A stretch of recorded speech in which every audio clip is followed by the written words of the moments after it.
तो फेस्टिवल का आना जाना पता ही नहीं चलता। दादी एक बात बताइए, ये संक्रांति इतनी स्पेशल क्यों है? तुमको नहीं पता?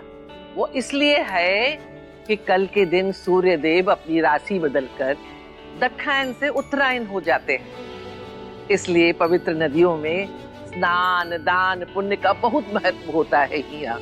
अब वो तो इस साल वैष्णवी पेट से है, इसलिए हम लोग घाट पर नहीं जाएंगे। इसीलिए हम सब घर पर ही स्नान ध्यान करके पहले सूर्य देव और फिर छठी मैया को दही चूरा और तिलकुट का भोग लगाएंगे और उसके बाद 5 ब्राह्मण बुलाकर उनको भोजन करवाएंगे। अब पुष्पा, तुमने वो दही चूरा के लिए दही जमा दिया है ना? भगवान सबका भला करे।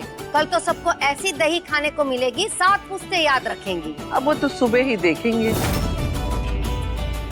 करण, हाँ दादी।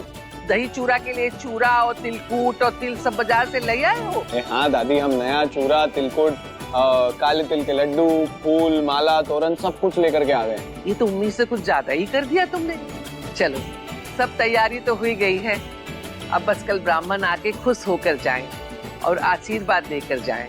हम भी अन्नपूर्णा वैष्णवी और अपने वंश को आगे बढ़ाने वाले बचुआ को।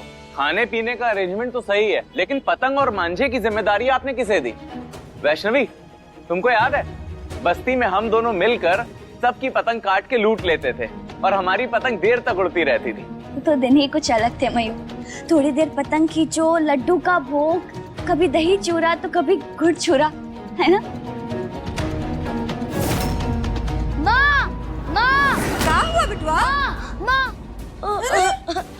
अरे तू रो क्या हो गया? सोनू ने हमारी पतंग काट दी। तो इसमें रोने का कौन सा बात है? हम अभी अपने राजकुमार के लिए 10 गो पतंग मंगवाए देते हैं। सच्ची माँ? इधर आ। कल के दिन किसकी पतंग उड़ेगी और किसकी कटेगी ये तो कल ही पता चलेगा। ये तो उचित नहीं है मैया। कटुता तो कुछ मनुष्य के हृदय में ही प्रवाहित होती है। जीजू के माता सब जानते बूझते हुए जीजू के हृदय में हीन भावना भरना चाहती है और वो दीदी और जीजू को समीप आते हुए देख ही नहीं सकती। सत्य कहा शैशव, किंतु वर्षा ऋतु में कोई मनुष्य वर्षा से बचने की व्यवस्था किए बिना घर से बाहर निकल पड़े और वर्षा में भीग जाए तो इसमें दोष मेघ व बादल का होगा या स्वयं मनुष्य का? अर्थात मैया?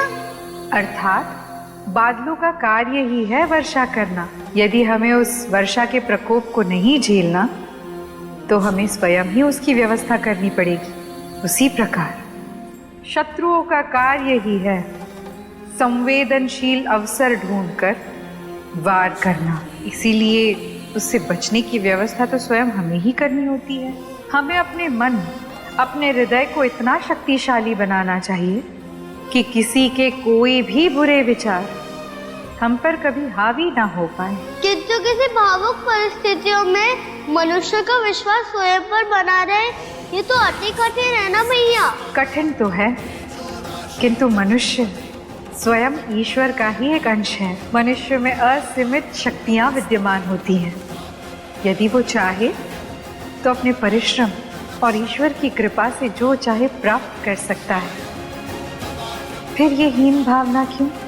ये हीन भावना तभी आती है जब हम अपनी तुलना दूसरों से करने लगते हैं, जबकि हमें अपना आकलन तो स्वयं ही करना चाहिए। ये पाठ कार्तिक को शीघ्र समझ आए तो ही उचित होगा।